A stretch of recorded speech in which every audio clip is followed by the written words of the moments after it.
recording! We're recording! Woohoo, we're back! Yeah! Yay! Welcome to Two Black Girls, One Rose. Where two black-ass girls invade the whitest show on earth. The Bachelor! I'm Natasha. And I'm Justine. And we have a very special guest who will be joining us A little later. Lauren G. Very excited to have her on the podcast. I'm excited just to pick her brain. Yeah. As someone who was there very briefly on our season, and also very briefly on Bachelor Winter Games. So she's not fully indoctrinated into this ABC Bachelor world. Right. She's not as loyal. Not as loyal, right? So I feel like it's even better. We might get some good stuff out of her. Yep. But yeah, I'm interested because she's probably she did a lot of observing, I'm sure. Yes. Or because she wasn't there so long, her memories are more cemented into her head. Yeah, You know what I mean? true. So that should be really interesting. That's coming up. But first, we do have some church announcements. Yay, church! Whip out your program. Let's go. So, firstly, as always, please rate, review, and subscribe if you're listening to us every week. We really appreciate it. Or if this is your first episode, subscribe. We're funny. If you're trying to recommend us to a friend and they don't have iTunes or Google Play or whatever, just Google us. Google Two Black Girls, One Rose, and we come up on a whole bunch of random podcast apps that I didn't even know that we were on. I know. But if you Google the podcast, we come up. You can find us on one of these many podcast platforms that exist, apparently. Yeah, I guess so. Yeah. Also, thank you for all of your support. Yes! We're over 25,000 downloads. That is ridiculous. Yep, it's crazy. We never, ever thought that would ever happen with starting this podcast. So we are eternally grateful to you guys. Thank you so much. And we have over 100 5-star ratings on iTunes. We're up to 114 today, I saw. So exciting. Which is so cool. Thanks, guys, rating that 5-star. Yeah, I love it. And we have 2 1-stars, so. Yeah, who them fuck niggas out there? What's that shady business? I know we are not giving 1-star content. Absolutely not. So y'all better hit that 5-star. Don't be playing with me. But thanks to everybody else. Thanks, guys. And we have some email shout-outs to do this week. Also, a frequent request in the emails is seeing who's who, or hearing who's who, I should say. Right. We get a lot of that. So this is Justine talking, okay? That's how I say talking. I say coffee. I say, what else do I say? Water. Yeah. Right? This is Justine. Justine has right? a thicker, randomly New York accent. Justine sounds like Fran Drescher, okay? That's me. And I'm Natasha. I'm the one that kind of guides us through the episode, through the recap. episode. Yeah. I don't really know what my voice sounds like. You know, you sound like you a real educated newscaster. Oh, thank you. Yeah. Appreciate you. Until Ari fucks up my whole life, and then I get real into it. But so yeah, that's us. That's us. Okay, back to the emails. So shout out to everybody who sent us an email this week. Thanks, guys. We have Tuli, Rita, Eliza, Hannah, and Kira. So thank you guys for sending us an email and giving us love. We really appreciate it. Shout and also, big thank you to Katie over at Bachelor Statistics. We forgot her shout out on the podcasts last week, so we just want to make sure to shout you out. So you're giving us a lot of great critique. Yes. So thank you. Thanks, Katie. Y'all know what time it is. Time for the Peter and Eric update. Oh, it's been 2 weeks, right? Oh my gosh. I'll go first. I don't know much. Peter ain't up to shit. He's still doing, boot camps and whatnot. He's coming up a lot in the media because a lot of the girls from Ari's season are now revealing that they applied for the show thinking it was Peter, which we all knew, but it's now being confirmed over and over by, each interview that a girl does, they're confirming that Ari was not on their radar whatsoever. So there's that. Wow. Peter's also coming up a lot in the media because of that horrendous finale where Ari got down on one knee and proposed when he clearly had no business proposing to anybody. And so people are bringing up the fact that, you know, Peter was the anti-engagement guy, like anti-establishment person, when really he's not that crazy. No. He's really not that crazy. Probably none of these people should be getting engaged at the end of a 10-week show or whatever. Yeah. And so with how ridiculous Ari ended his season, it's you know, the media now is like recollecting Peter and you know, maybe Peter wasn't so crazy when he wasn't trying to get forced into this engagement. Absolutely not. And you know, maybe if the Bachelor franchise wasn't so tied to it having to end in an engagement, we could have had a Peter. Yeah. And Ari maybe wouldn't have gotten down on one knee to Becca and felt that pressure, whatever the fuck he was talking about. So, interesting. I always said I appreciated that about Peter, that he was a realist in this crazy Bachelor world that makes no sense. But he didn't last because he didn't adhere to the establishment. Right. And the rules, apparently, that you're supposed to get down on one knee. And maybe if that wasn't a rule, Ari would, you know, not have ended things so tragically. Yeah. Put it that way. That's it for Peter. Okay. So, Eric, What's going on with Eric? my boo, was his 30th birthday this week. the big 3-0. The big 3-0. Nice, exciting. You know, his beard is flourishing. He's eating vegetables. You know, doing cardio. Nice. He's out here. Yes. But the best part about his 30th birthday was by far the all denim party that he had. I will not, I cannot, I shall not, I shan't not. Not an all-white party. No. An all-denim party. You know what's actually worse is denim and diamonds is actually the worst you can get. What is that? You've never been to one of those, girl? No, I don't know what that is. Girl, that's a messy event. When it's denim and diamonds, you know someone's gonna get stabbed. You know. That sounds good. That reminds me of like Henny Palooza. Yes. That's what that sounds like. Yes. I cannot. Very I do similar. not frequent these establishments or events because I can't. Wow. But he was looking cute in his Canadian tuxedo. Oh my god. You know, looking real cute, whatever. But if denim is the theme, you know, usually as the birthday person, you're supposed to show out. Your outfit's supposed to be extra. But if you're wearing a regular Canadian tuxedo, whatever they call it, Yeah. all the guys in the party are wearing the same damn thing. How can he show out in his birthday outfit as the birthday boy? You know, he's not about that. You know, he's about peace and love and miracle season. That's true. And he's not about, you know, standing out looking crazy. Speaking of, you've been seeing him, I've been seeing him quite a bit with his real friends and not surrounded by these Bachelor people and these Bachelor Nation and PR and all the rest of this. Interesting. Yeah, a lot more down to earth. Like his regular folks. His friends before all of this. Yep. Who are his actual friends. Yep. I don't know if they were out for his birthday, like they flew out there or something, but I really like seeing him with his like genuine friends. It's really that's nice. cool. Yeah. And his podcast is still out here, you know. And he's eating a lot of like normal foods. I see him getting chicken and waffles and like some good food. Some good food. Good eating. Good. My boo's eating good, you know. Major eye roll from the Tasha. Yeah. That's it for Eric. Okay. Yeah. In other Bachelor news, Ashley I and Kevin the Canadian have broken up. Wah. It's been less than a month. Less than a month since the end of... Since they won Since they left the Bachelor Winter Games. Since they left Winter Games. Oh and my god. Apparently it was the distance. She's in LA. Oh. And he's in Toronto, I believe. That's not that far. Which is not that far. Well, actually, no. Toronto is more East Coast. No, it's far. Okay. Vancouver is the one that's right. West Coast. So Toronto's Yeah. over by us. Oh, okay. So it is a little bit of a distance. Okay, yeah. And so the distance, and that's all they've pretty much said for now. Apparently she's going to go into it on her podcast, which I just don't care enough to listen. I don't care at all. But somebody sent me a tweet about it. and keep it at that. I guess let us know. Yeah, but they were cute while they lasted. Yeah, definitely. Yep.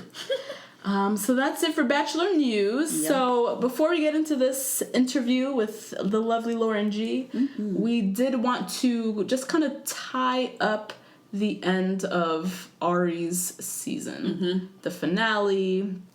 we went into a little recap with Cien's interview, but I think a few people tweeted at us that they wanted to hear like our thoughts on certain things. So we're just gonna do quick little tie up of the finale and also give our thoughts on Becca as the Bachelorette. Mm-hmm. So from Cien's interview and us dissecting like that after the final rose and whatnot. Mm-hmm. So my major takeaways, because we can talk about this all day, but we ain't got time for this. So my major takeaways, first, I was struck by when Cien said that she predicted that he would change his mind. Yeah. And this is even before, the ending. This is when she said she left from Tuscany, went home. Yeah. And just, like, had a random conversation with her mom saying that she thinks he's going to change his mind. Mm-hmm. That's crazy. That these girls were noticing these signs already that this dude wasn't shit and that he did not know what he wanted. And like you said, or like you said throughout the season, you spend maybe the equivalent of 2 hours with him. Maybe. So the fact that she knew that from that little bit of time. Like, gross. Trash. So what was he doing here? Right. Because even when you look at his final two, Becca and Lauren, both very different humans. Like, clearly, that's just evident. He had no idea what he wanted. No clue. Not what he wants. He has no idea what he needs. Yeah. Like, he doesn't know him. I don't think he has enough self-awareness of himself to realize what type of girl he needs. That's how he ends up with a Becca and a Lauren, who are completely different people. Yeah. And then he picks one and then flops to the other because he don't know what he wants. And fell in love with both. Fell in love with both, allegedly. Like... Just wild. So that to me was interesting that she picked up on that from jump, which means she's probably not the only girl. Oh yeah, no, definitely. There's probably a few of them who had little comments like, "This nigga don't know what he wants." Kendall's twin, Kylie, Kylie, her crystal ball. Yep, she was the vibes. Some type of mess. She already saw the future. She did, and knew this shit wasn't gonna end well. So that struck a chord with me, and then. The other thing that also struck me, we talked a bit about Lauren B when she came out on After the Final Rose and was out on the couch, and they asked her like, how did you think of how Ari handled it and handled the breakup or whatever? And this girl just sat there and was like, I think he handled it amazingly. Stood by. He couldn't have done it any better. And all of America was looking at each other like, what is this girl saying? But she drank the Kool-Aid. Yeah, she did. She didn't guzzle down that Kool-Aid. She did not see the actual footage. Yeah. So she was basing that comment on the couch based on what Ari has been telling her. Or how Ari gave his side of how it went down. Oh my God. Which is just really disgusting. Yeah. And... I mean, that's Ari's masterful manipulation of this girl. That's what I wrote down. It's the definition of gaslighting someone. The definition of gaslighting and manipulation. This girl is sitting here being fed foolishness from this dude. Hasn't even seen the actual footage of how the breakdown of the breakup, and is out here on the couch looking nuts. All of America was like, "Is she for real?" But it wasn't until Cien pointed out she didn't see the footage, and I was like, "You're right. She did say she didn't see the footage." That was just disgusting. Horrible. So yeah. Those are yours? Those are my takeaways. So, my main takeaways were that Peter definitely could have changed the game for this whole franchise. Could have changed the game. He really could have, and really could have made it more realistic and really a show about love and not this show about competition. Yeah. Because it's more about competition than anything, like between the girls and with the guy and his, tugging at his heartstrings. And he really could have made it about falling in love the right way. Which would have been so dope. An actual real way. But this show is so wrapped up in fantasy. Like, that is the core of the show. Yes. Is to produce this kind of unrealistic fantasy view of love and romance and falling in love, when none of this is real. No. None of it. But what would have been exciting, because Peter is unreal looking. I mean... So... It's not like Peter's some everyday dude. Ari's an everyday ass dude. Right. So I didn't get lost in that same fantasy the same way because he's not cute. No. Yeah. So whatever. And then I really now, after listening back to the interview, is really seeing Lauren be more equivalent to like the Evelyn Lozada of this franchise. Because my girl has been engaged to a hockey player. And now she's with a race car driver. Oh. She was also seen at said race car driver's event and took a picture with him. Yeah. So my girl is a groupie. Ooh. Oh, yeah. She's a groupie. She a little bit of a little, but she all over the sports arena. Yep. Like all different. Some girls stick to one sport. Exactly She all like over Evelyn. Went through 3 different franchises. Hello. Oh, she did? Yep. She went to NBA, MLB, and then She had Ocho Cinco. Ocho Cinco, the NFL. So Lauren B is the Evelyn Lozada. Lauren B is out here. She want a baller. She won a baller. But not even a baller. No, a just a NASCAR driver. driver. Wow. All right, we see you, Lauren B. Out here at the games with your, mascara Wow. and your lip gloss. Some girls are really about that life. I know, isn't that something? Really about that athlete life. I was friends with some of them in college, and it was very bizarre. Yeah, It's a type of girl. it is. I feel It is. Mm-hmm. That not if you just happen to fall for Yeah, if you like an athletic guy, or right? whatever. But there are Yeah. girls who this is their type, and they Yes. go after that. Mm-hmm. That's bizarre. And their type is just basketball team, tennis team, Yeah. like just team member of a sport. of a given sport. Yeah, Interesting. and that was her deal. These MAGA sports. Yeah. Out Yeah. She went from hockey to race car. Yeah. Lord, she could have them. I ain't mad at her. Can truly have those guys. Oh my gosh. Wow. So what do you think about Becca being the Bachelorette? I have very conflicting feelings. As do I. So, when she got announced and everything like that, I was like, okay, let her get her shot of love, whatever. I was happy to see her over Tia. Yes. For instance, me or as well. over Kendall. I was not into a Kendall season. Some people are like, "Oh, go Kendall." I was not into a Kendall season. I feel like it would be boring. Mm-hmm. So I was happy in that respect that it was her, and I'd rather watch her than these other girls. Yeah. But very conflicted. So first of all, she just went through a devastating engagement breakup. Mm-hmm. Is she ready? I mean, I know she out here saying she's ready, claiming to be ready, but to jump from one show. Yes. She was just on a full-fledged show and the whole aftermath.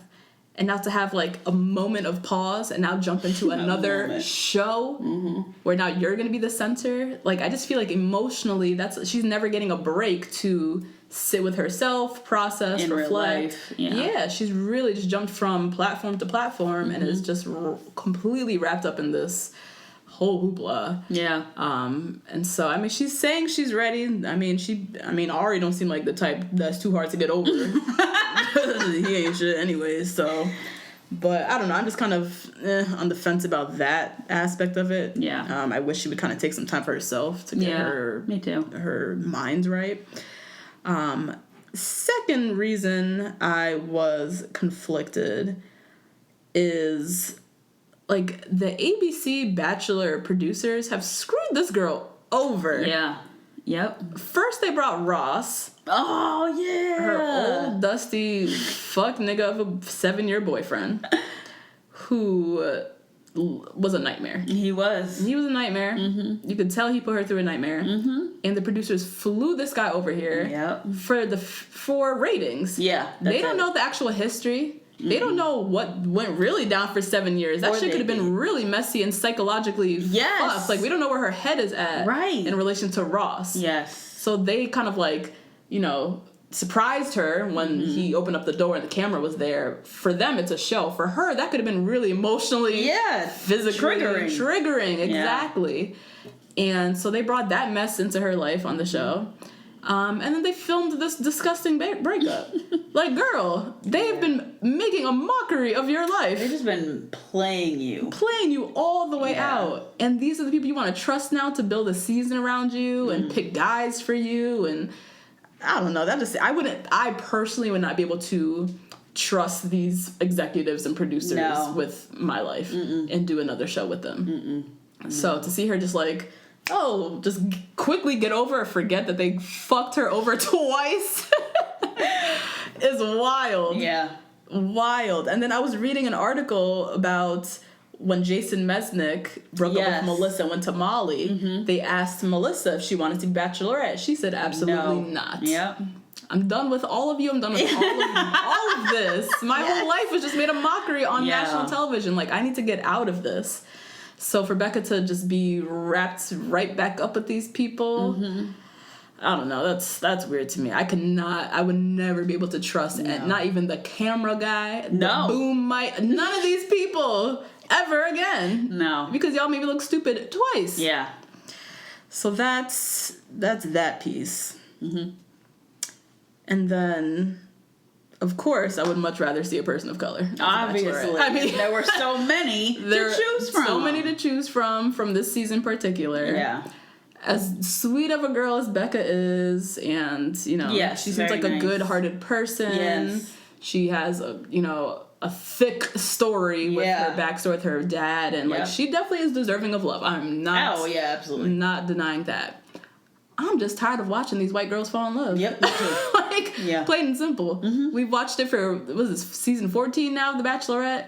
We watched a whole bunch of white love stories with The Bachelor. Yeah. I'm over that story. Yeah. We've seen it time and time again, not even just on The Bachelor, but throughout all of media. Yeah. Of beautiful white women finding their Prince Charming and getting their whole fairy tale. Can we show other people out here with getting a journey towards love? Something. Anything. Any race, anything different than just the pretty Midwestern white girl. We've seen this story. It's played out. We get it. Yeah. Do something different, Bachelor franchise. It's 2018. We just had Barack Obama as president for 8 years. It's a different landscape of a world. By 2030, it's about to be a black and brown majority. We're about to be all brown. And y'all still out here shucking with this white narrative, this very, very white narrative of white love, and don't even give us any chance at having a person of color, showcase on the show. So I'm like, all right, gotta watch another episode, another season of this. Another season. And another, hoping and praying that one of the black guys on there makes it to the top something and has a chance. And has a chance. The chances are that ain't gonna happen. So yeah, probably not. Just more of the same. That's how I see it. Pretty much. Yeah. What are your thoughts? Okay, so my thoughts mirror yours. I don't think that this girl is ready to fall in love. I don't know why. Well, I do know why they're giving her the chance, because if she said yes to this opportunity, they almost kind of have to, because they screwed her over so badly. So I feel like they kind of owe it to her to rewrite her story. Yeah, I guess. She very easily could have rewritten her story herself, just like Melissa did. Yes, because Melissa got real famous. She was out here working. She was on Dancing with the Stars. She was on Good Morning America. She was hosting. She was doing this, that, the third. And now with Instagram, you can do whatever you want. And I think Melissa's married now. And she's married now. So it's like, you don't have to just date on The Bachelor. No, you can find people in real life. Like, yeah, she was dating somebody else by the time she was at the end of Dancing with the Stars. She was dating somebody. Wow. So Becca, you could have. But what I am excited for this season is that I feel like, especially from the guys' entrances, I do feel like this is going to be an Ari bashing season. Ugh, I'm tired of it, though. I'm tired of it, but it's cool to see men who are not for Ari's behavior. Because I feel like a lot of men just side with men, and they justify each other's behavior no matter what they do. And I'm sick of that narrative as well. Yeah. And so I'm excited to see what kind of guys Becca likes as well. Yeah. That should be cool. But that's it. Yeah, I'm interested to see what guys they have in store. They definitely did way better casting with Ari season. Yeah, These that's girls were true. great. So maybe they got a new director of casting operations in there, and they finally picked some more quality people. So yeah, that should be good. Yeah. We did see 5 guys. 5 of them, yeah. We did see her first 5. We can go through them quickly. Yeah, Thoughts? Sure. So the first guy was a black guy. Aww. Lincoln. Who I think was like a fan favorite. Definitely. I think everyone loved him. Social media favorite. Yeah. He was a cutie. He had an interesting accent that neither one of us could place. We couldn't. If anyone's out there who's from where Lincoln's from, where are you from? It was like British, but not.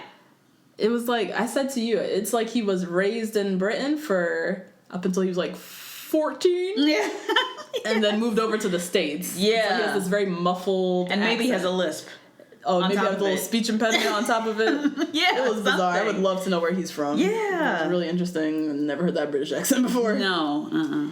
Next was Chase, who, not my cup of tea. Me either. He looked like a cockatoo with that hair. That hair was He terrible. looked crazy. Not good hair. Ugh. Yeah, I don't really have much to say there. Yeah, no. Or his teeth were white. That's fine. Yeah. Another brother. Justine got the... Disappointed. I did the deep black side. Yeah. Darius. So Darius came out off rip just all the way incorrect. Yeah, no. He was going no. immediately for like the objectifying her. Yep. Kept saying over and over, "Ooh, you look good." You Not even look like you're so beautiful and say it once and be done. Nope. He kept scanning her up and down, and you look so this and look so that, and it's like, we get it, Darius. Like, Yeah. could we stop the objectification Yeah. for like a millisecond? Right. Say your little It's spiel not. and keep going. So he pissed me off with that already. Yeah, me too. It gave me DeMario vibes. I was just about to say, Right? it gave me DeMario, Josiah vibes. Ooh. Where they come with that whack shit, and Yeah. nobody wants to hear that. No. Because everybody's heard it already. Everybody's heard that line. They're the same guys on the street that are like, "Oh, you look so sad. Smile. Ayo, ma. Ayo, ma. Oh, Why you look mad? Smile." They are that guy. Darius take is in it. that same boat. Yeah. I immediately was over it. Next was the banjo dude. Oh, yeah, Brian. Brian. Banjo.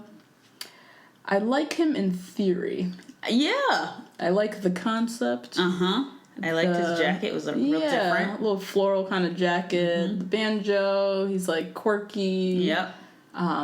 But I was I was watching it with you. I was like, I like the concept, but he's giving me like fratty, bro-y vibes underneath it. Yeah. Like yeah. this is his new little persona that he's trying For the show, For yes. the show, but you were really president of the betas. Like, And recently, because he looks pretty young. he looks fairly young. Yeah. So I don't know. I didn't trust him all the way. Not into it. And then the last guy, My favorite. you could have him. Blake. Blake. He came out with a horse who was Whole entire horse. hopefully tranquilized because Jeez. that poor horse had to be in the middle of the audience. That was terrible. Oh. So I wish he did this in his actual limo entrance. Right. But I still in loved the it. ABC studio. Yeah. I like the horse. Yeah. Bradley, I'll take the horse. Blake, he can go. Wasn't into it. Not memorable. I don't even know anything about him. Yeah, I just remember he was like really happy to see her. He was ecstatic. They all are. But like, you know, in like a different way. I don't know. Happy to see her. Happy that they're on TV and Yeah. they're getting to meet her first. And Yeah. there's lights, cameras, action everywhere. Like that's where that hype is from. Because wasn't Dean one of these ones who got to meet Rachel Dean was first? one of them. Yep. See, and look at Dean DeMario out was one here. of them too. Oh, no!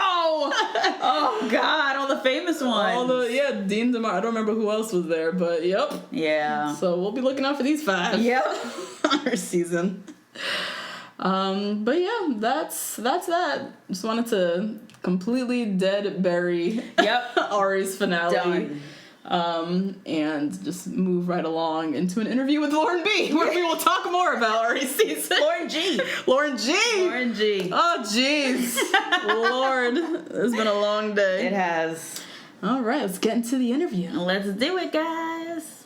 Welcome to 3 Black Girls, 1 Rose.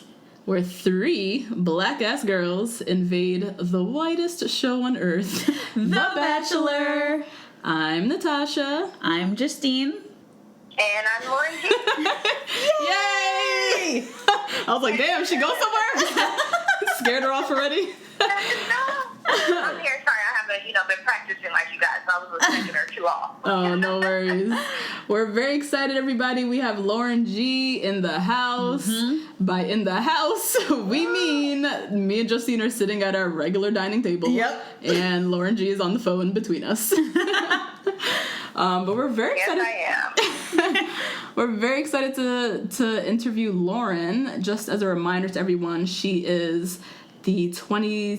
You're 26 or 27? Let me get this right. I'm 27. I turned 27 in January. So. Okay. Oh. Lauren is 27 years old, executive recruiter, originally from Indianapolis, Indiana. She, unfortunately, or actually fortunately, No, fortunately, definitely. fortunately, eliminated during week 2 of The Bachelor, and then she was on Bachelor Winter Games. Unfortunately, the week 1 of Bachelor Winter Games. Would love to see yes. more of her on Bachelor Winter Games. We did, but unfortunately not. But we're going to dig into her perspective, because even though she wasn't there that long, I know she has an experience to share. And we were saying earlier that she's not really as indoctrinated into this Bachelor, I don't even know what this is, machine. Exactly. So Lauren, we're definitely interested to hear your thoughts. Okay. I mean, I have lots to say, lots to share. So fire away, guys. I'm ready. Great. So, Lauren, where are you calling us from? I'm actually home in LA. I live in the Valley of Los Angeles, so I just got off work and I'm sitting in my living room. Nice. Talking to you guys, so yeah. And In gloomy California today, the sun is not shining today. Oh, Oh, I'm sure it's gosh. doing much better things than it is over here in New York, so. I'm sure, but New York is a beautiful city as well. So. yeah. It's not bad, yeah. Yeah, it does the job. So how did you end up in LA from Indianapolis, right? Yeah, well, I have my degree in broadcast journalism and apparel merchandising, as you all may know. So I pursued that, graduated, moved to my hometown of Indy for a year, and then I was in a relationship. Since we're talking about love and a love show, but I was in a relationship, and it just became toxic. It wasn't ideal for me. I felt like I lost my best self and I lost my independence. So, I took that opportunity to move to somewhere I always wanted to be. I packed up my bags in August and I was gone in October. So I moved here in October of 2014 and I've been here ever since. Oh, Wow, that's an interesting story. Yeah. How have you been watching this season, and how did you watch Ari's season and then Winter Games as well? Are you watching with friends? Are you going to watch parties? Like, how have you been, seeing all this? Well, the first episode, I had a watch party. I had friends come over, and we all sat and watched together, which was really fun. It was funny though because we got all excited to see me, and I, really wasn't there, but it was fun. It was fun to watch and to see. So I have friends over and have drinks and food. But other than that, I pretty much will go to a friend's house after work or something like that. But basically just me. Just recently, I actually just watched the finale. Everyone knew about it and everyone knew what was going on, so I just actually watched it in full length yesterday. So. Oh, wow. Good, so it's fresh in your mind. Fresh in your mind. Oh, great. All right. Oh yeah. So before we get into that juiciness, we just want to know what your relationship is to the franchise as a whole, and if you've been watching any seasons prior to this one. No, that's so funny as well because, and I know this may answer questions early on, but I had never watched The Bachelor before I was reached out to about the show, surprisingly. So when I was reached out to, which was originally season 21, next season, I said, let me take some time in between since it didn't work out that time to maybe watch an episode or two. So that was actually Rachel's season that was airing in between that time. So that was the first season of The Bachelor I'd ever watched, was Rachel's season. So yeah, that was all I got. I'd never seen a full season of an actual perspective of being a bachelor and seeing the girls. So I had to YouTube it out. Oh, wow. Okay, wait, so just to backtrack a little, so you said, in terms of your process of applying for the show, you were reached out to in relation to Nick's season originally? Right. So I don't know what year or what time frame this falls under, but I was at work in my office in West LA, and a colleague of mine came up to me and she, randomly started asking me about this show. And again, I hadn't seen her and I'd never tuned in, and my friends really watched. So I'm thinking, The Bachelor, what is this? And she's telling me about her friend and how she's looking to cast people, and basically would I be interested in doing the show? And so, of course, like I said, my degree's in broadcast journalism. I'm in LA. Why not? Let's see where it can go. And so I submitted. I sent over pictures and things like they asked, and it let me know that it was too late, that they had reached out to me a little bit too late, and that they would follow up. And so I thought nothing of it. I moved on, and crazy enough, next season they reached out to me, which happened to be Ari, asking if I was still single. So, yeah. Oh, wow. So you originally were lined up, or originally submitted for Nick's season. They closed the casting, and then they reached back out to you for Ari. Interesting. Exactly. Well, we didn't know it was Ari until about 6 days before, but Ari, yeah. I had heard that before, that none of you ladies knew it was going to be him until very, very close up to the season. When they reached back out to you for Ari's season, did you have to go through a whole casting process all over again, or what was that like? Well, so basically, like I said, what I had to do was go and meet. I didn't have to do an audition video or an audition tape or anything like that. Since I'm here in LA, I just went into the office and met with a couple of producers, and that was kind of it. You know, I did have to send over my pictures and everything again, but yeah, I heard you guys kind of talking about that a little before. I unfortunately hadn't heard other girls' stories, girls like myself, I should say, stories of how they were casted, but it seems like a little bit of a trend there. So it just kind of fell into my lap, you know, to put it all in a nutshell. And I didn't want the opportunity to pass, and it's got me here. So That's I don't know, true. it could be good or bad, that it just kind of fell into my lap. Opportunity being a black woman, but I don't know, what do you guys think? I mean, if the opportunity presents itself, why not? yeah. If somebody knocked on my door and said, we're casting for The Bachelor, let's go, I said, okay, it's a cool experience. And I'm single. You know, there's still that possibility. So definitely don't fault you there. I'm interested, though, and so your process, because you had a friend that kind of, like, reached out to you, or a coworker. Like a friend of a friend. Friend of a friend. And then, you know, you didn't have to submit an audition tape. You kind of met with someone, and they were like, cool, like, let's put her through. During this process, were you at all worried about either being tokenized, or was it weird to you that they kind of you kind of moved so quickly through the process? Like, they weren't really doing like an intensive vetting. It was almost like, oh, she's cool, she's a, you know, pretty smart black girl, let's get her in. Did you have any thoughts about that? Well, I mean, of course, because coming from, you know, my work office, again, it's a huge office. It's about 200 people in my office itself. Plenty of blondes, tall, beautiful blondes, and brunettes. So out of all the people you asked me, I mean, clearly, I knew that at some point someone probably said, hey, do you know any cute black girls? You know what I mean? I just had to be real with myself there. You know what I mean? And so I'm sure that's what happened. But hey, just like you said, when an opportunity presents itself, it presents itself. So I took it for what it was, you know? Yeah. Your experience, as you said, someone reached out to you kind of maybe under the table. They were looking for pretty black girls. You know, we've heard through other interviews on other podcasts with similar people of color that they kind of had a similar process. It's almost as if someone last minute was like, oh, we need a couple new, you know, couple more. We need this race. Right. Do you know anyone? Yeah. So that's just interesting that, I mean, still, it's a great opportunity. It is, but it's interesting how they kind of treat the vetting process for people of color. It's not as intentional, it feels like, as maybe when they're picking some other people. I'm not sure. What's your opinion on, after now going through this audition casting process, on why more people of color aren't on the show?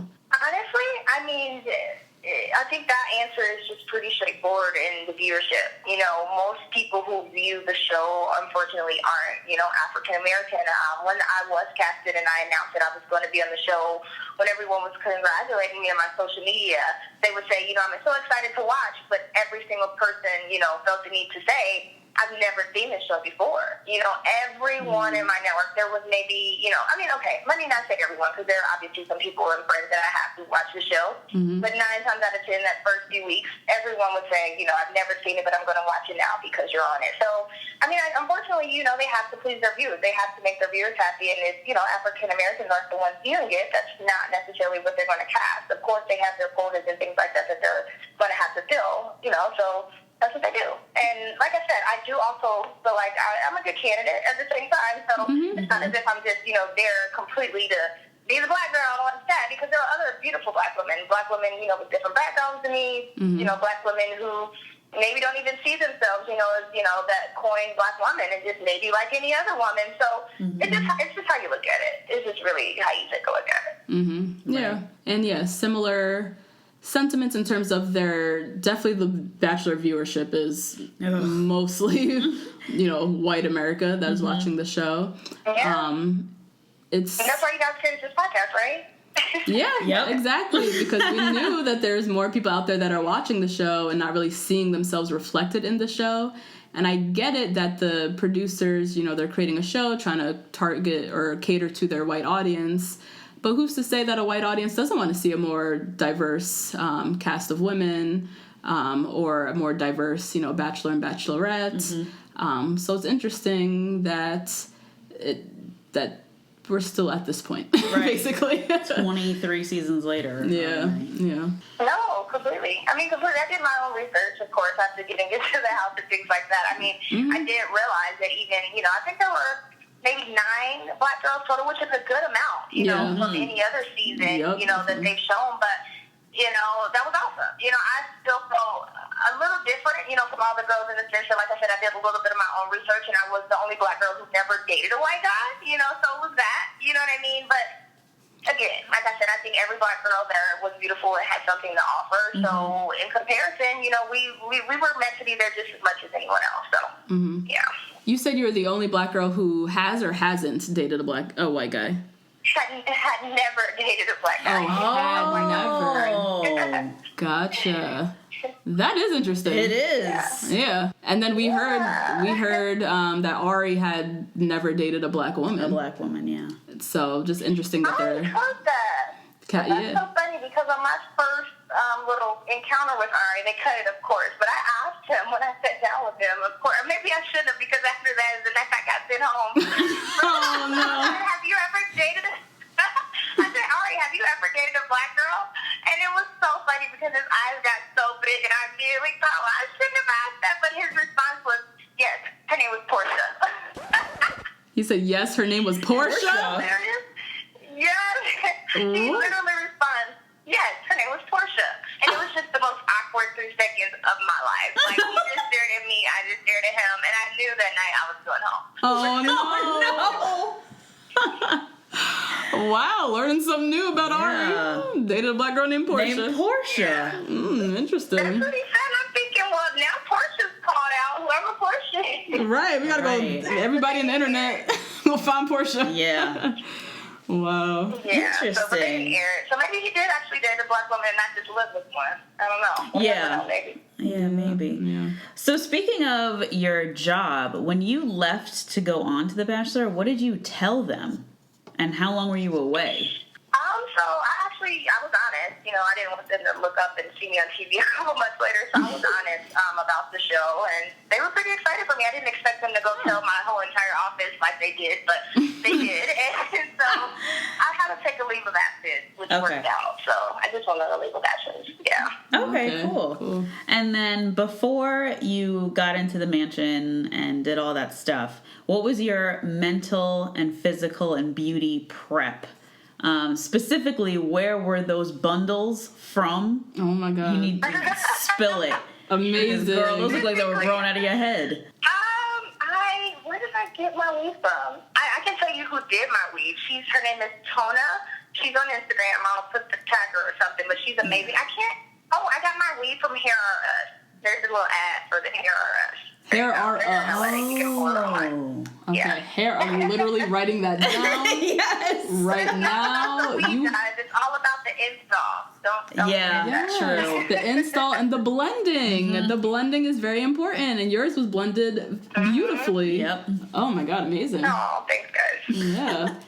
Thank you. I figured I needed to have it all the way packed down for that show. I didn't know what they'd be putting me through, Yeah. Right. Yeah. What kind of hoops they have you jumping through? Literally. Exactly. So going into like the first night, you're in the limo. Who was in your limo, by the way, when you're going up for the limo Well, entrance? they put all 4 Laurens in the limo. So it was me, Lauren S, Lauren J, and Lauren B. Oh my God.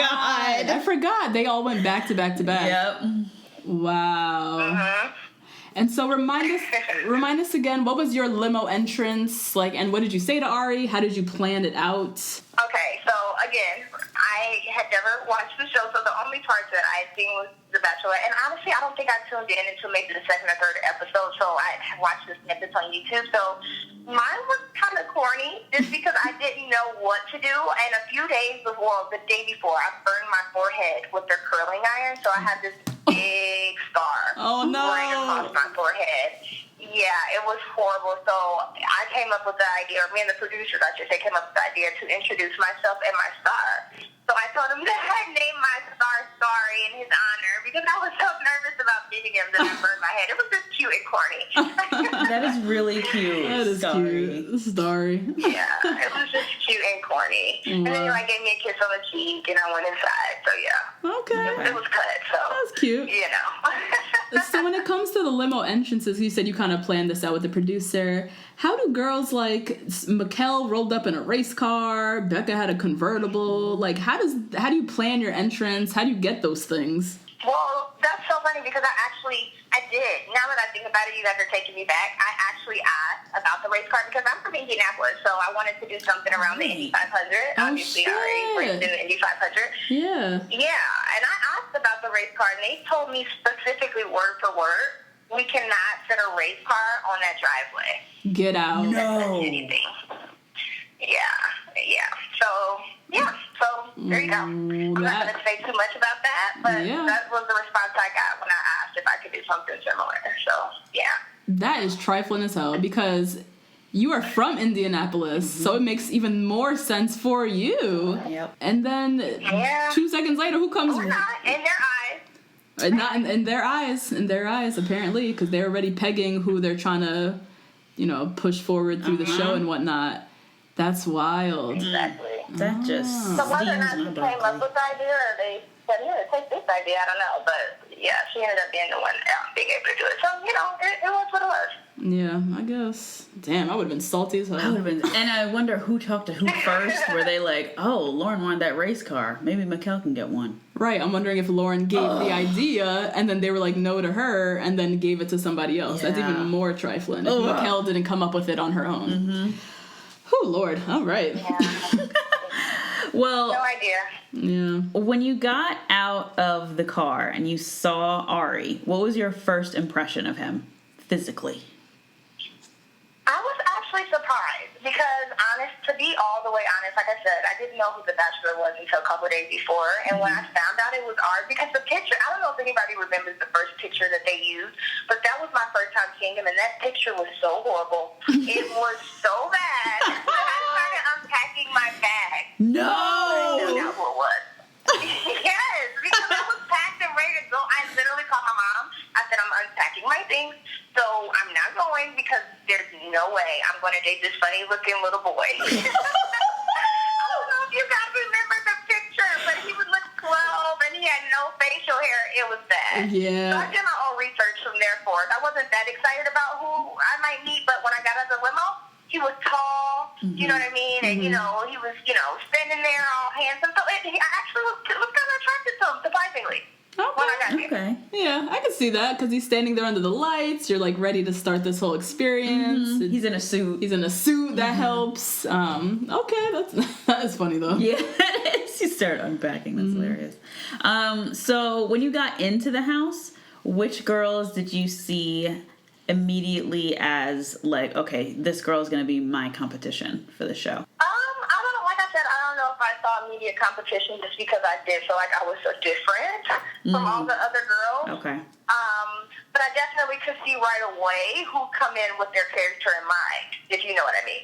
Okay. Yes. Okay. And then you said there were 9 black girls on the show and definitely a lot of women of Don't color. quote me on that. Yeah. Sure. It was, something around there in terms of women of color. It was a good number. Yeah. Were you guys all friends with each other? Immediately you guys like gave the black girl nod across the room? I wouldn't say so just because you have to think everyone wants to be friends with everyone. No one wants to be singled out, and you also don't want to seem too cliquey in the beginning. So I don't feel like we singled ourselves out or even did the head nod. At least I didn't get the head nod. I don't know. I felt like maybe I would have given the head nod to someone if I felt that vibe, but I didn't feel like it was that kind of vibe at all. Okay. And so you've said a couple times that you felt like you were different from other people, or you felt like you were a different kind of girl. What do you mean by that when you say that? Aside from me, just the obvious, never dating a white guy, I just feel like I come from a little bit of a different background from most of the girls. Just maybe a little bit more of an urban background, a little bit more of an edge to me and things like that. So I just felt like they kind of had that target on my head. I don't know if you guys remember the Christmas little jingle commercial they did, but there was one part where they go something crazy, and the crazy was right across my face, like the word crazy on the commercial. Yes, and they had me kind of coined to be the outspoken, I don't want to use the word loud, but outspoken, loud black girl. You know what I mean? And so I'm always going to be myself. I'm opinionated, you know. I speak to what I need to speak to, but at the same time, I felt like I was different. Like maybe that I was just, you know, brought up a little differently, grew up a little differently than everyone there. So yeah. Okay. Wow, I did not know that about the commercial. I did not notice that. But these are all things that I just noticed as things went by. Nothing that I let bother me, or, you know, they have to make their show, you know. They're the producers. They do what they like, and I'm looking up and casted. So at the same time, like I said, it's still a great opportunity, but it's just little things that I noticed, you know. So, yeah. So you felt kind of as if they were already, given your background, a little more urban background, that they were maybe trying to peg you as, like, here's that girl, that black girl. Like, you felt that type of way about what they were maybe pegging you as? To some extent. I mean, like I said, I can only be myself, and not to say, you know, I fit into that persona or anything like that, but I felt like, in a sense, it was easy for them to make me that girl as opposed to everyone else. So, right. Yeah, okay. Yeah, no, I hear you. Yeah. And so, you know, walking into the house, like, did you have a strategy of how you were going to get through this experience? And then in terms of, you know, what was your one-on-one time with Ari as well? Like, where was your head at during that first night? We were all freaking out. I'm pretty sure I wasn't one of the last girls to talk to Ari, but I definitely wasn't one of the first. And just with there being so many girls, you just have no idea where his mind is. And I was honestly kind of surprised with some of the first night choices of who he sent home. So, I mean, I don't know. It was interesting, but I didn't have a character or anything in mind, or, you know, set up as who I wanted to be, because, like I said, it was all new to me. And when I came home, I was kind of sad about the fact that I didn't, you know, come up with something, because as you can see, the girls who have that character, you know, who I'm going to be this, or I'm going to be the dramatic, or they get a lot more, you know, they get a lot more show. So I feel like if I had known that, you know, I probably would have done a little more. But at the same time, they know what they want, and they know what they're looking for. And if you don't have a relationship with Ari, there's not really too much point to focus in on you. You know what I mean? So, yeah. I would have probably done it a little bit differently, but I also take pride in being myself and being true to myself, so it was difficult for me to do anything unlike me. So, that's why during our time I asked him if he's ever dated a black girl, because in real life that's probably what I would do. Yeah, fair enough. I mean, you can only be the person you know, who is yourself. But yeah, you can definitely see that there are girls that enter the house, like, with a strategy or like an agenda or a character or something in mind. As you know, we're getting to know Ari that first night, and, you know, you mentioned that first conversation, you asked him if he had ever dated a black girl. You know, as after you got to know him a little bit, were there qualities that you saw in him that you were into? Was there anything surprising that you learned about him? You know, what were your thoughts after you had your, you know, one-on-one time with him? He was actually pretty easy to talk to. He was very engaging, you know, with his hands and his body movements and things like that. So I never got to the point where I felt like I needed to lean in and kiss him. I was right at that stage where, when I left, about 13 of the 16 girls had kissed him or something like that. So I was getting to that point where it was kind of like, okay, like, either I need to get sent home or I need to start making some moves, you know? Wow. So it was just kind of weird in that sense, but I didn't feel ready. But he definitely made everyone feel comfortable, and I think you guys could see that on the show, that he was able to make every girl feel like they were the only one during their time. So, yeah. Interesting. Wow. So when you left 13, but maybe that just means he's a player, like in real life. That could, it could mean he's a nice guy who knows how to make people feel comfortable, or he's had a lot of practice. Right. Which, I think it's the latter. From the tabloids, I mean. Right. From what we've read and seen. For the one group date that you were on, the Demolition Derby date, they didn't show you at all, which was so disappointing. And did you get any one-on-one time with Ari during that date? Not necessarily one-on-one time, just because no one did that day. But we were able to kind of walk off to the side and chat. I know I had a quick conversation with him. But no one had a really in-depth, long conversation with him just because we were racing the whole time, and when we weren't racing, we were watching the other girls finish out the race. So we chatted for a little bit, but like I said, I could tell, where his connections were, where he was driving his attention. So, yeah, that was pretty clear early on.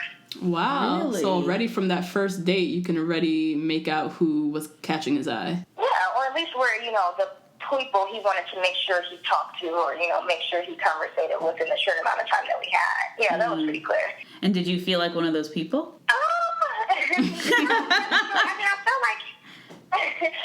like he had interest in me, but I think he could tell, but just from our few encounters that we had, that I am a, opinionated, maybe outspoken type person. And so I think Ari being who Ari is, just, as you can see, just from him picking Lauren, he maybe wants someone a little more reserved, someone a little more, in the rear, so, and that's fine. That's completely fine, but I don't think he was checking for me like that. Yeah. So outside of the group dates, when everyone is just at the house, how do you guys spend your time? Like, how did you spend that 2.5 weeks outside the group date? Mm-hmm. And who did you become close with? Who did you become close with in the house and things like that?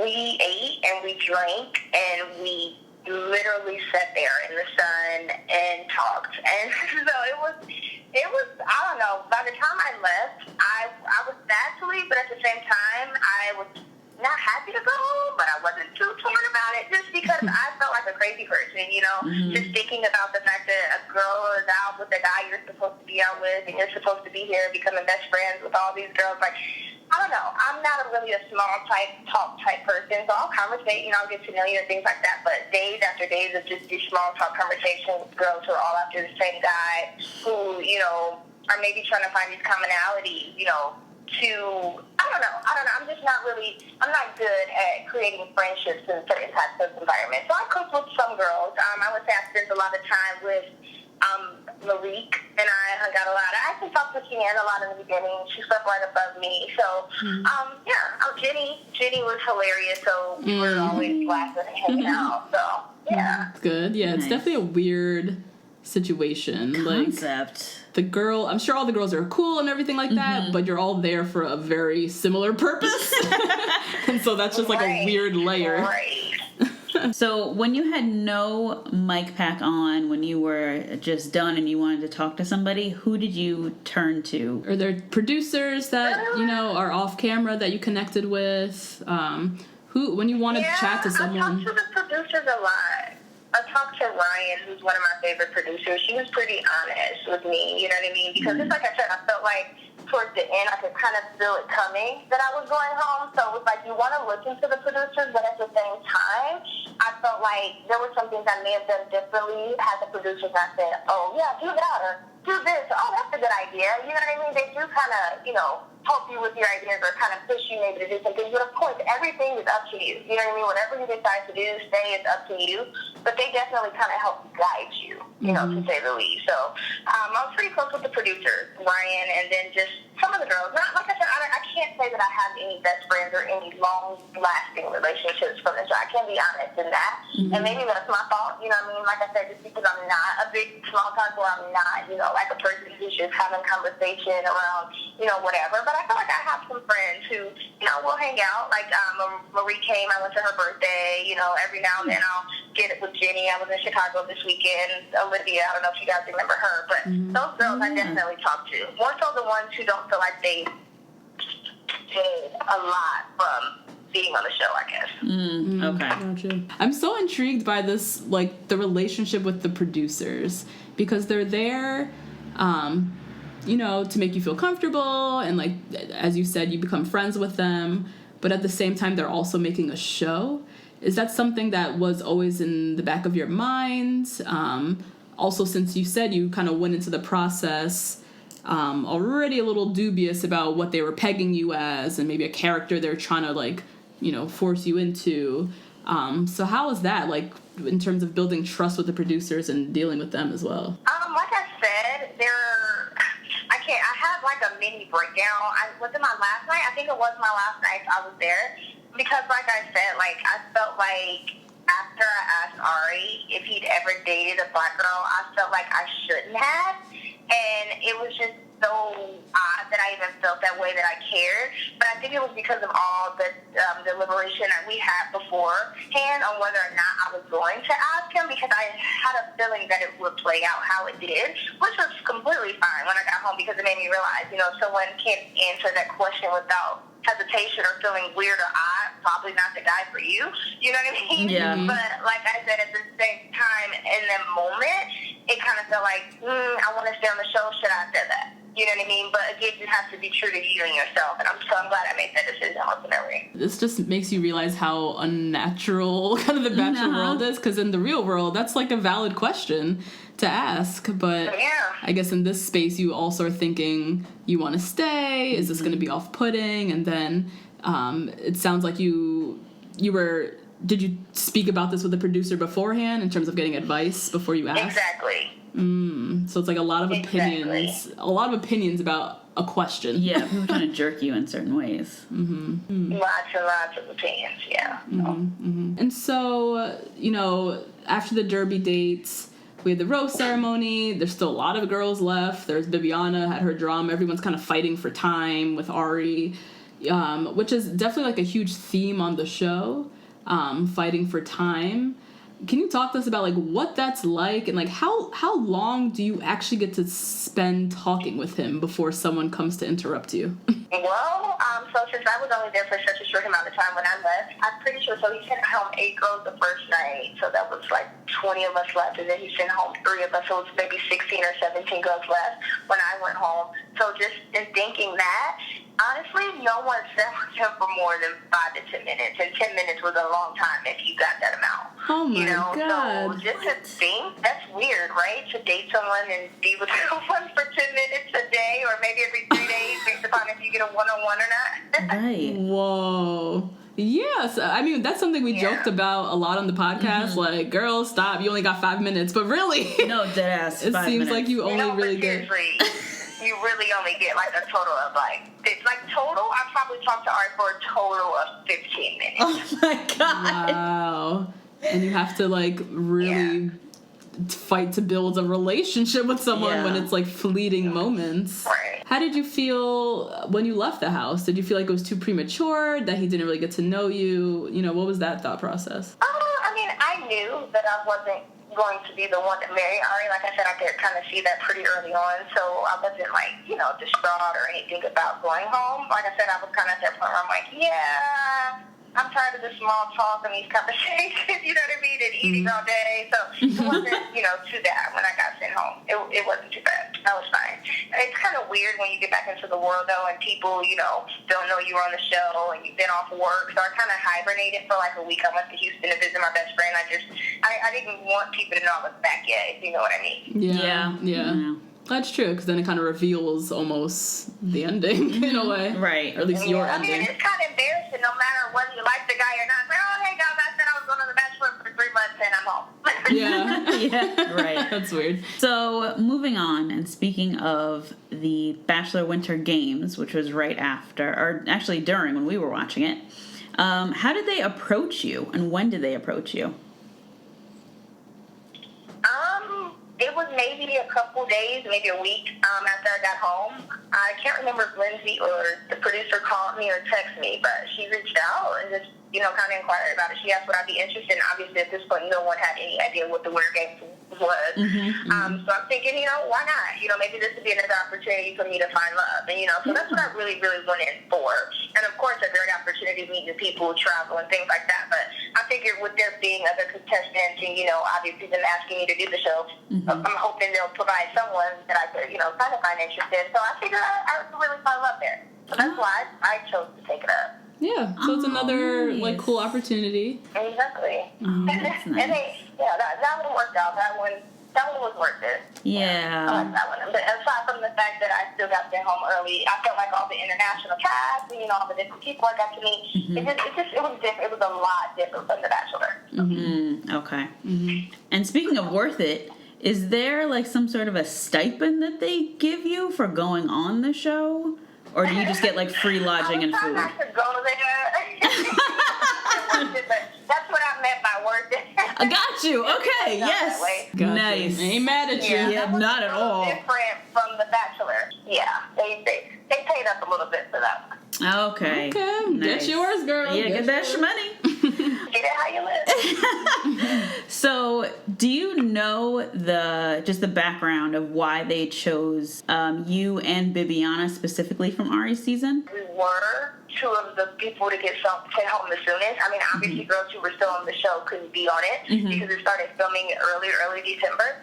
So you were probably just getting off the show, or maybe having to go back to work. I don't know. They probably just needed to have the cast, so they had a slim choice to choose from. But then again, they could have picked more girls from other seasons. You know what I mean, or from Right. other parts of the show. So I don't know, because when they chose me for it, I was thinking I'm definitely going to get a little more airtime because they picked me, all these type of things. But at the same time, I've also learned with The Bachelor, if you don't have some type of love interest, again, it's really not worth showing because it's all about the love, Right. So Yeah, we had the same sentiments. When we saw the announcement, Bibiana and Lauren G, we're like, yes, So we get excited. to see more of Lauren G. Yep. We get to redeem ourselves, and then, yeah, we didn't get to see too much. So going into Winter Games, because I know you said you hadn't really previously watched any of the Bachelor seasons, so I don't know if you knew ahead of time who might be there. Were you able to look up any of the guys? Did you form any hopes and dreams of, what Bachelor guys might be there? Or did you go in just completely open to whoever was there? no, I mean I hope that Okay, let's be real here. So I thought that maybe my Bachelor was either, or who I thought was going to be my Bachelor. So I originally thought Peter, of course, would be the Bachelor, and/or Eric. Me, being a black woman, I was happy about that because they've been on Rachel season. So at least know that they're open, to the idea. Yes. Or, of dating a black woman. So I was excited to maybe see them, but I had no idea who was going to be at Winter Games. They kept us in our hotels, just like they do The Bachelor. They took our room keys, so we couldn't leave. It's so funny, though, because Dean was right next door to me, and I heard his voice. So that was the only guy that I knew was there, but obviously I wasn't interested in Dean. So, yeah. Neither are we. Yeah. Oh, that's interesting. Yeah, I mean, Peter and Eric, those are Our faves. those are our favorites on this podcast. Yep. So I definitely ain't mad at you that you were hoping that one of them would be there, and one of them was. Yep. That's cool. When you arrived at the Winter Games out of that hotel room and you're meeting all of these Bachelor America kind of fan favorites and these international people, what was it like that first time meeting all those people? It was exciting. I mean, it was just exciting to feel like, you were a part of Bachelor Nation. They had a little parade for us when we got there. So it was really engaging, and exciting. I mean, everyone was really nice. Even in the house, once we all got in, I could see that, everyone was just, really nice, genuine people. Obviously, some people have been in the franchise for some time, you know what I mean? So they were maybe there for other reasons or to help the ratings of the show and things like that. But everyone was pretty genuine. I mean, like I said, I met some really sweet people, from Switzerland and Germany and just all over the place. So it was just amazing to, meet people that I'd probably never, ever meet anywhere else, to find love. And so it was great. I think it was an amazing experience. So I definitely enjoyed meeting everyone.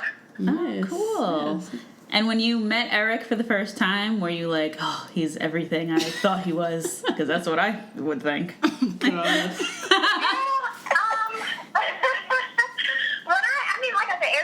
He's a great guy, nice looking Okay. guy, has a lot to offer. But when Eric and I first met, there wasn't that, that I'm throwing like a spark of fire right now, you can't see, but there wasn't like that spark, that I was looking for.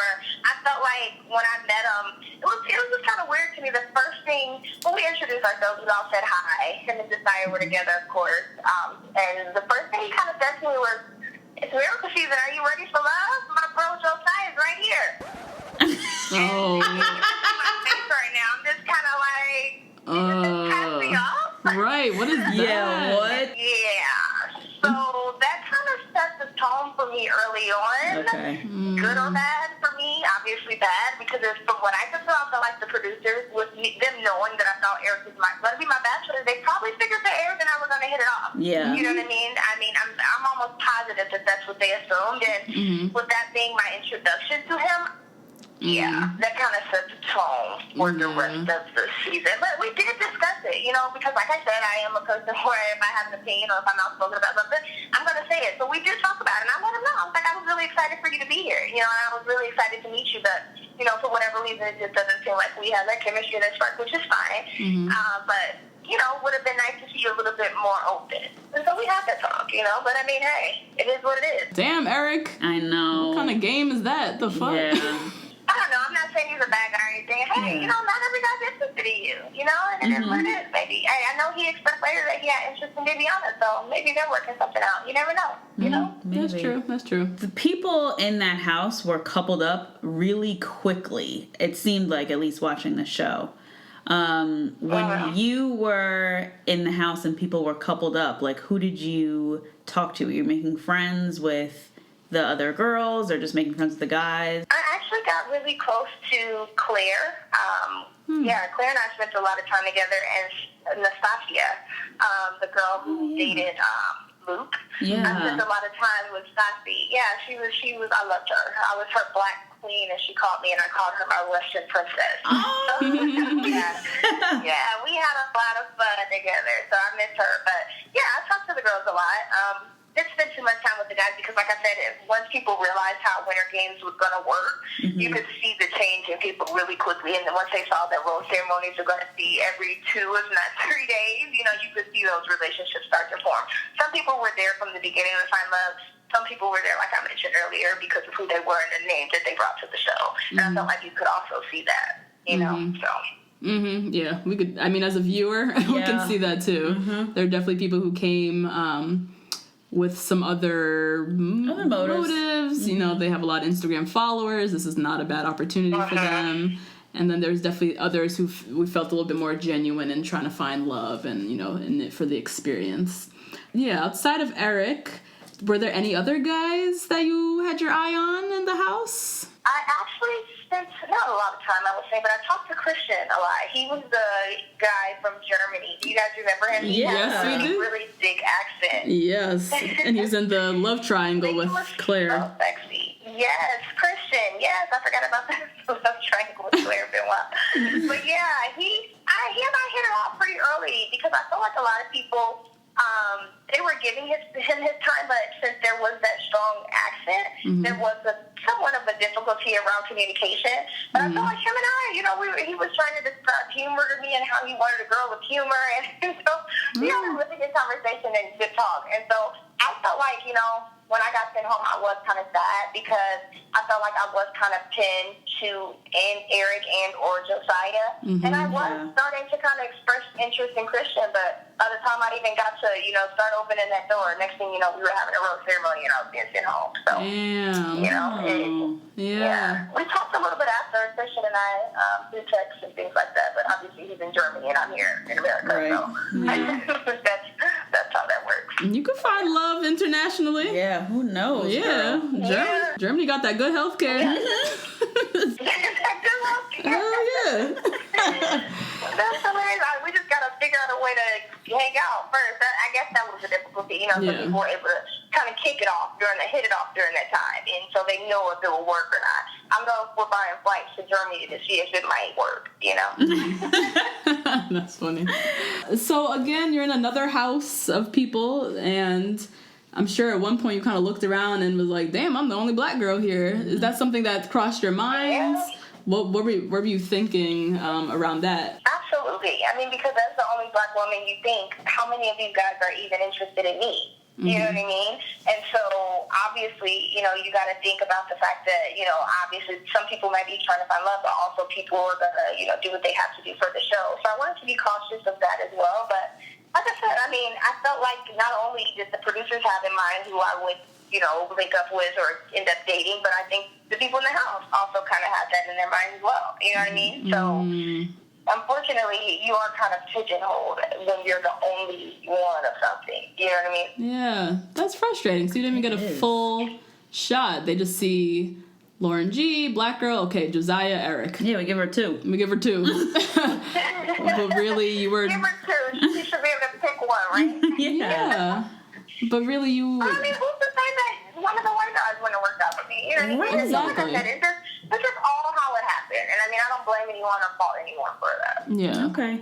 And if I remember correctly, I feel like Christian said in a little confessional that he's dated a black woman, he's Yep. dated a Chinese woman, he said a whole bunch of different nationalities, so he's definitely someone who's open to that at least. Oh yeah, and that's what I said. Like afterward, we have WhatsApp, we chat every now and then. So he's definitely open and interested, and that's why I was so sad when I left. Yeah. Because aside from Eric and Josiah, I saw the picture with Christian, and so it was like, wow, I'm going home.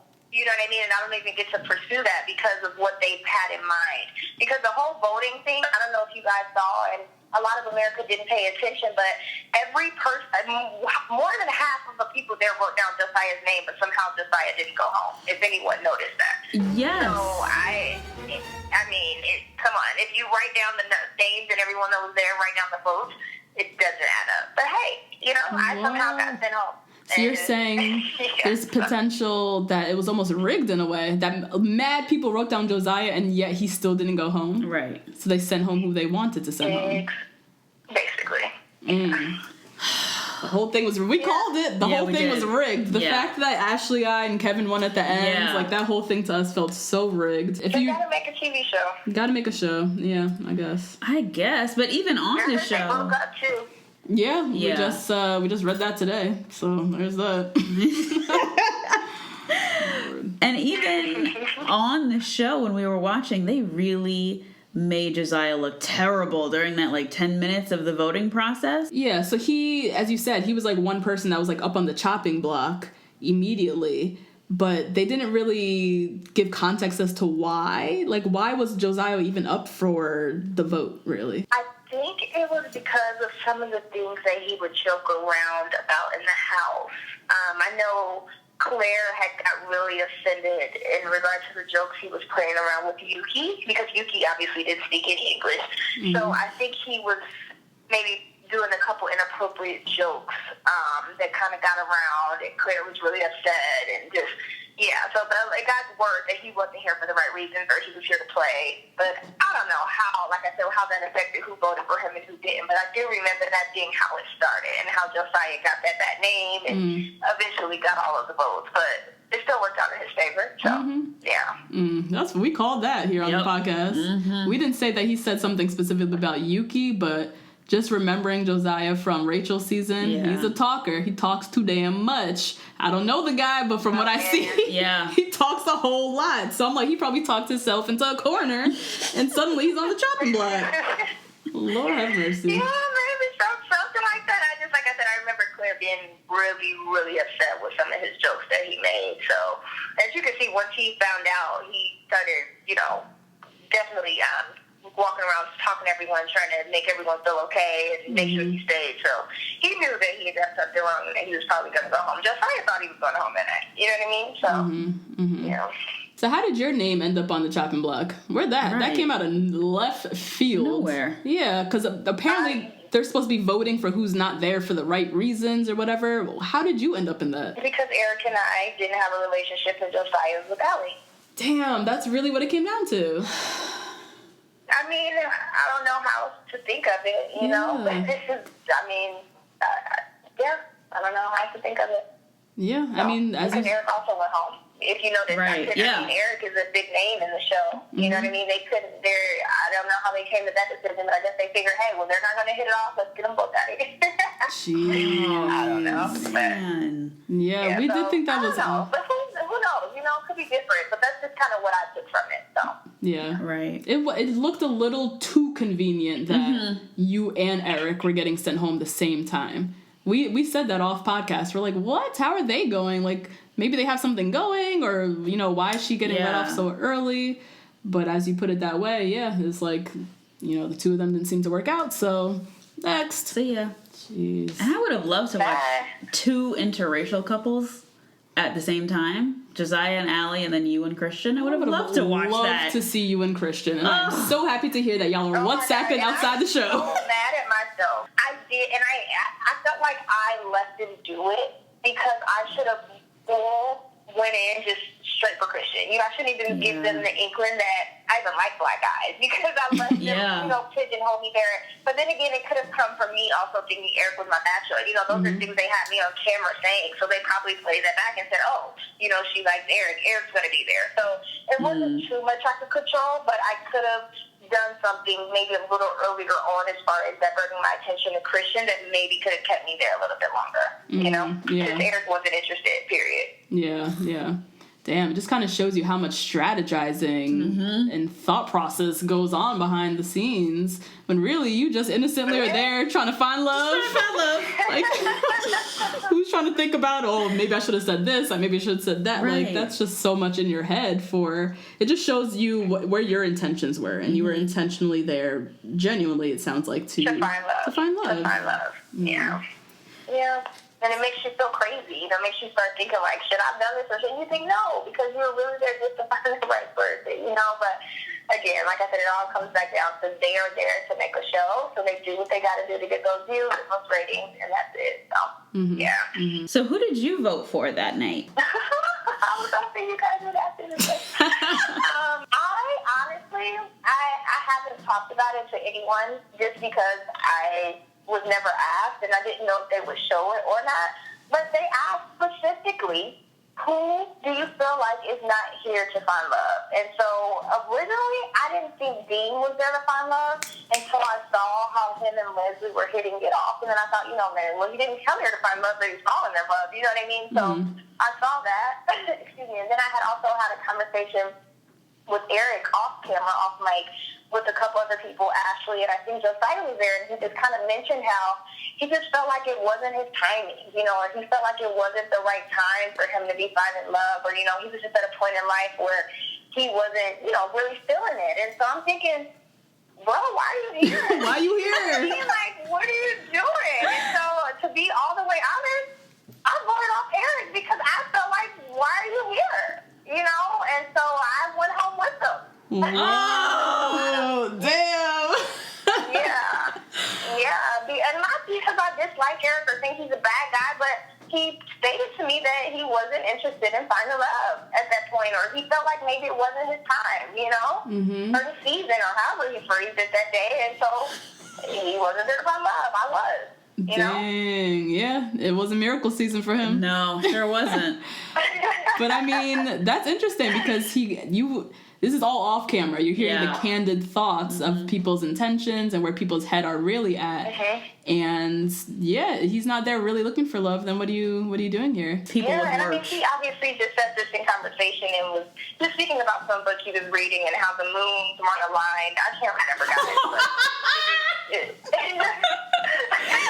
Doing Eric speak. Speak. Wow. Oh, Lord. Yeah. But again, he's a great guy, and you know, whoever ends up with him, you know, he'll be great. Because like I said, he wasn't mean or rude or off-putting or anything like that. It's just, maybe like I said, it just wasn't, like he said, it wasn't his time. So. Yeah, no, fair enough. We love Eric on this podcast. So we definitely know he's not a bad person. But yeah, I mean, I guess he was honest outside of the cameras that he's not really, you know, this isn't his time. So we wanted to play a quick little game activity. Rapid fire. A little rapid fire. So we wanted to just name a few people from the house in Winter Games because we're not able to talk about every single one of them. So we'll just say their name and just first word that comes to mind or first thought you have about that person. Uh-oh. Oh, jeez. Oh, God. Okay. I don't know. I'm nervous. My thoughts that come to mind are usually inappropriate. So. No such thing on this podcast. No such thing. So, first up, Ben Higgins. Oh, he's a sweetheart. I think Ben is a real sweetheart. He's the time that we did talk and have a conversation, he does seem like someone who's genuinely ready to find love. You know what I mean? You look for that guy who's ready to settle down, who you know is going to be loyal, and, you know, also on that pedestal is his wife. And I think Ben, once he does find that, he's going to be a great husband. So, Ben's a sweetheart. Sweetheart is the first word that comes to mind. Okay, cute. He does seem like a sweetheart from the viewer's perspective, so you pretty much hear the same thing across the board. Next, Yuki. She was a character. She really was. Literally. She was a character. I mean, obviously, honestly, like everyone was saying, if I could just be Yuki all the time, obviously I would have no problems in life because I would always be happy and free. But like, she was great. Obviously, we didn't have much conversation, but when we tried to sit her down, because we did have a talk with her, or not me, but I was there when there was a talk with her in regard to what was being said in regard to her and just the inappropriateness with her not being able to understand. She seemed like a really nice girl. You know, she seemed younger than a lot of us, but she was fun. She was peppy. And, you know, she kept a lot of the guys engaged, which I was surprised by. So she did her thing. I liked Yuki. She was sweet. Dean. Ooh, our sentiments exactly. Yep. He's a whirlwind. I don't know what that means when I say whirlwind, but I feel like he's a tornado. He picks up things in his path. You know what I mean? Wow. He just picks because everyone knows Leslie from, you know, I've never seen her season or anything, but I think people were surprised to see her be swept up into this tornado. Just because, you know, with her knowing his background and what happened with Danielle and Christina and everything, that maybe she'd be a little off-putting, but she got right in. I think she had her eye on Dean and she was ready, and he looks like, I mean, they're hitting it off. As much as I've seen it with Danielle and Christina, VIP and things like that, I've not seen that chemistry that he has with Leslie. Like, I love it. I was surprised. Like I said, I was going to almost vote for Dean when I first began to vote, but I saw that there was something different with Leslie. I felt like Leslie made him want to say, you know what? This is it. This is the person that's going to make me act like I have some sense. You know? Well, I love how you describe him as a tornado. Yeah, I think that's good one. Yeah, because we're very critical of Dean on this podcast. And yeah, He's the way young, he's young, Yeah. he kind of just floats around and just sweeps up whoever into his storm. And Found love 4 times. 4 different times he's found love. Like, it's wild. Oh, God. Who's the fourth? Rachel. Rachel. She started it off.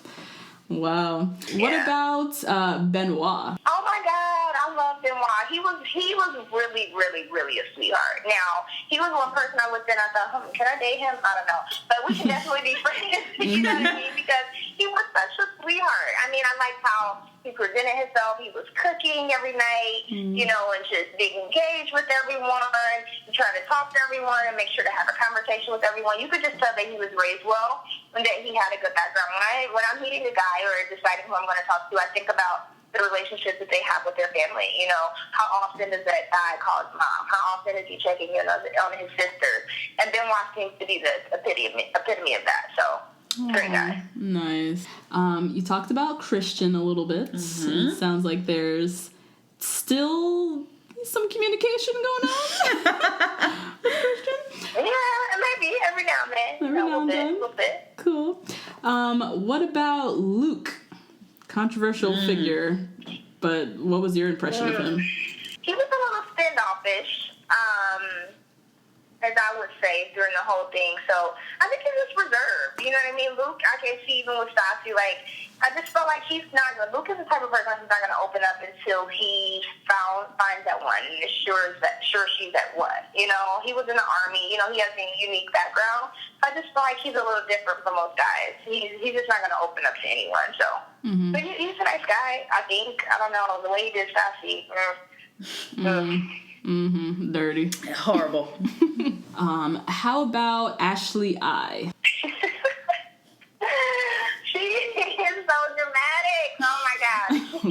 She's cool. She's a cool girl. But I don't know if you guys saw, but there was one mini NC part where they showed me asking her, "Are you laughing or are you crying?" Yes. Because that girl is crazy. Like, she would laugh and cry, and I thought it was something wrong with me because she just started to talk about how much she loved interviewing, and you know, and I'm thinking, why would you like that? And I get it, because she just likes to get her emotions out there. She wants everyone to know how she feels, you know, whether that's crying or laughing or in between. She's a cool girl. She's just dramatic, you know. So, hey, what's got her to where she is, right? She did something, right? That's true. Yeah. She's cried enough tears. It got her some guest spots and some hosting gigs. Yeah. So. Yep. I saw her the other day on TV. Exactly. Yeah. Oh, wow. Yeah, and that's just how some people are. Some people just don't bottle their emotions. They literally let every ounce of them out, you know, and she's just one of those type of people. So, yeah. The definition of, like, wearing your emotions on your sleeve. Yeah. Yeah. So, speaking of your screen time, you didn't have an opening intro. You didn't get that much screen time during the actual show. And we're wondering, since we see those behind the scenes sort of intros for certain people, did they go to your house and film that with you? Or did you not get that call at all? So it was funny because they actually said that they were going to. And so me, obviously, not watching the show or having any idea of how the show works, I panicked. So when they didn't come and it was, time was coming up, I'm thinking, I said, so does this mean I'm going, like, what does this mean? Because you guys haven't been to my house to shoot an intro. And so I kind of panicked, but they informed me that not everyone gets an intro and it means nothing, and they kind of told me, from Rachel season, if you know that so-and-so got an intro and he didn't go home, or, blah, blah, blah, and Eric never got an intro, and blah, blah, blah. So, I mean, it's just basically, I guess, who they have time for, who they think is going to do well. I mean, but then again, you saw some people who didn't even make it far who had intro, so I don't think there's too much thought or, anything around that. Damn, I wish they would have given you one. Yeah. Seeing as you had freshly come off of Ari season and didn't have enough screen time there, that they would have given America a chance to get to know you a little bit. Yeah, definitely. I mean, you would think that, but when they edited, they already knew that I went home night. Well, ceremony one, so I was already cut. Why spend time on an intro for somebody who they're not even going to show? Yeah, no, that's true. I guess so, but they were really publicizing you and Bibiana. Yeah. Trust me, guys, I was completely surprised. Like, watching, you sit down, you tell people to watch this, you tell your friends to tune in. So, trust me, I'm sitting there thinking, wow, like, I just told everyone to watch this and I'm not even on it. You know what I mean? So, at some point it was kind of disheartening, but at the same time, I have to remember that, like I said, I went to school for journalism. I studied women in the media. So, Black women in the media specifically, these are all things that I could foreshadow. You know what I mean? And so I did what I could, to make a presence, leave a mark. But at the same time, I can only control so much. Yeah. Yeah, definitely. So as a student of television, what are your overall thoughts on your experience on the Bachelor franchise? I would say that if given the opportunity, take the shot. I think that it was a great opportunity to meet awesome people. These producers are people that I'll probably always, be able to connect with. Who's to say they won't call me for paradise? You know what I mean? So I just think it's awesome. I definitely think that love can be found. You know what I mean? Obviously, Claire and Benoit, they're obviously people who are together. It works. It does work. And so a part of me says that, maybe I can go on this show and find love, So I would say that if you're truly looking for love and you're given this opportunity to go on national TV and do so, and you're open to it, I mean, go for it. I mean, it was great. There's nothing I regret about it. There's nothing, obviously I didn't blow up like everyone else, so I don't have people ripping me apart in my comments or anything like that. So maybe if that were the case, I feel a little differently. But from what I've seen, it's been nothing but positive for me. So I'm excited to have done it, for sure. Well, that's good to hear. Yeah, that's good to hear, because you had two kind of chances, two very different experiences. It sounds like you really enjoyed your time at Winter Games and met some really cool people. You have friends all over the world now. So despite how it played out in terms of screen time and things like that, you still, had a positive experience, and that's all you can really ask for. I mean, that's all I can ask for. So Great. it worked out. Yeah. So after all of this is done, after Ari's season is done, we now have Becca K as the Bachelorette. And Natasha and I have very conflicting feelings about this because Becca K is great and all, but she just got out of this devastating breakup, and it's just this repeat of this white narrative that we're really sick of seeing. Even though Becca has a really great story, and I'm sure she'll be fine, we would really love to see some diversity of some sort. What are your thoughts, and who are you rooting for the Bachelorette? So you guys are saying for another lead? Yeah, we're specifically. Yep. Any color. Yeah, any color. Any color. And just like CN said yesterday, or whenever you guys recorded, as much as I thought they may choose CN, I felt the same way, unfortunately. Are they really going to choose two black leads back to back? Which is why I don't believe Eric got the Bachelor. Because, just being all the way honest, Okay, I don't know. I don't know if Eric's interested in black women or, if he's pretty open, but with Eric being the Bachelor, they could have potentially had Black Love or Call ABC. Are they ready for that? And that's just a straight up question. Like, are they ready? If Eric had been chosen and he picked a black woman, are they ready for that? I don't know. So as much as I would love to see it, I think America, they don't even know how America could take it. America could be open to it. They should give it a try, but I think that's their thinking. I really do. So. Yeah. Wow. I get it, because I have two thoughts on this. Okay. So with Rachel, when she was Bachelorette, on her season with Nick, she stated that she's never brought home, aside from Nick, she had never brought home a white guy. She had dated mostly black men. Then, when she's casted as the Bachelorette, her group of 30 guys, 20 odd of them were white men. Yeah. So, to your point about, is ABC ready for the black on black love? Clearly not, because they really, from the group of men that they cast for Rachel, there still weren't that many black guys in the group. Mm-hmm.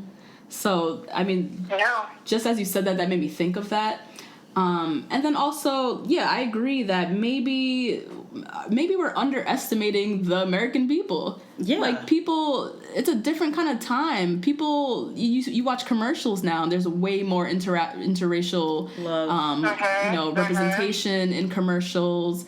Black Panther just made $1 billion. Like, that's not just black people going to see that. Like, people want to see, I think, a little bit more of a reflection of what's walking around every day on the street, which is more than just white people. Mm-hmm. So, completely. Yeah. Completely. I agree. Wholeheartedly agree. But whether or not, they're going to do that, I don't know. Yeah. I don't know. So. Yeah. Well, it's interesting to get your perspective and your opinion as someone who's, like, in this world. Yeah.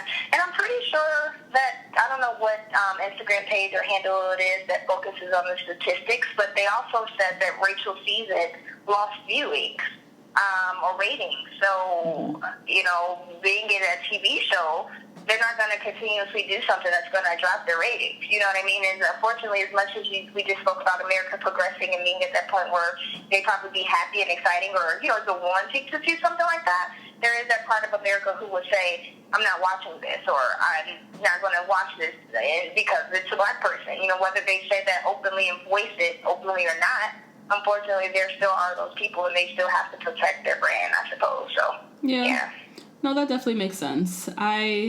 Looking at the ratings, Rachel's season, I think in compared to JoJo, which is the Bachelor before, didn't perform as well. But also the ratings overall for the Bachelor franchise has been falling. Yeah, true. Just overall. Yeah. So it's not as if her ratings completely plummeted, which is almost what they're kind of trying to make it paint it out to be. Her ratings dipped down a little bit, but I'm sure Ari's probably dipped down a little bit until that crazy finale, but... right, and they're just not talking and telling us about it. Right. Yeah. But they make a black lead, and suddenly, look, let's talk about the ratings. All of a sudden, like, it's the biggest thing in the world. So instead of the impact, Rachel made a huge impact on that show. Yeah, she did. Yeah. Interesting. Yeah, well, they got what they wanted. Even though I think Brian and Rachel are great. They left up because she chose, what they wanted. So Yeah. True. Well, this has been a really insightful conversation. So eye-opening. We appreciate you for coming on the podcast. We appreciate you for being candid and really giving us our experience. As I said, Justine and I were so excited to talk to you in particular because we know that there was something else behind it. Yeah. Like, we were intrigued just to see more about you and to hear about an experience from someone who got a little taste of the world but wasn't fully in. And a little more of a urbanistic opinion. Yeah. No, we appreciate it. We love cater. it. Yeah, we love that. We cater to that. So we definitely dig it. Thank you, ladies, for having me. Of course. And are you up to anything exciting that you want listeners to follow you along? If you want to share your social media with people, that would also be great. Okay, well, you guys can follow me at my first name, Lauren. That's Lauren, and then my middle name, Raevon, Raebon, and that's across all my social media networks. And I'm also working on a podcast, so you guys can look for that soon. It probably won't air until about April, but it's going to be called Sweet Talk. And so you can catch me just being very, very open and candid and myself and talking, talking about sex, dating, and relationships because I'm in LA, and it's so hard to date out here in LA. So I think it should be discussed. Wow. Yeah, well, that's absolutely. exciting. Very. Congratulations on the podcast. We're definitely looking forward to listening to it. And everybody, you just heard that. Go follow her on social media and stay tuned. But thanks again to you, Lauren. We want to remind everybody listening to please rate, review, and subscribe to us. Once again. Please do. And next week, we are having our interview with Diggy from Rachel's season. Yeah. Another one who kind of dipped his toe in the pond and then came back out and then dipped back in. So we're excited to talk to him. So yeah, thanks guys for listening. Thank you again, Lauren. And thanks guys. It was great. Yeah, we'll see you next week. All right. Bye-bye. Bye.